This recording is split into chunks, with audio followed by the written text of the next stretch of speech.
మాజీ సీఎం జగన్మోహన్ రెడ్డిపై TDP SAAP chairman Ravi Naidu విమర్శలు గుప్పించారు. వైసీపీ పార్టీ డీఎస్సీ నిర్వహణలో అడ్డంకులు సృష్టించేందుకు ప్రయత్నిస్తోందని, రాజకీయ లబ్ధి పొందాలనే ఉద్దేశంతో నిరుద్యోగులను రెచ్చగొడుతున్నారని మండిపడ్డారు. వైసీపీ పార్టీ చేసే దుష్ప్రచారాలను నిరుద్యోగులు నమ్మొద్దంటూ రవి నాయుడు విజ్ఞప్తి చేశారు. జగన్మోహన్ రెడ్డి గారు డిఎస్సిపై ప్రెస్ మీట్ పెట్టడం జరిగింది. అన్ని తప్పుడు ఆరోపణలే.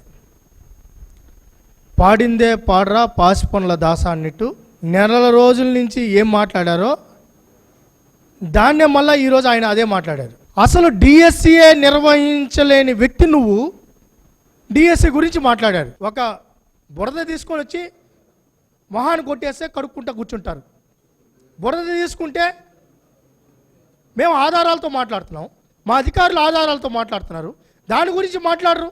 నేను నిరుద్యోగులకు విజ్ఞప్తి చేస్తున్నా.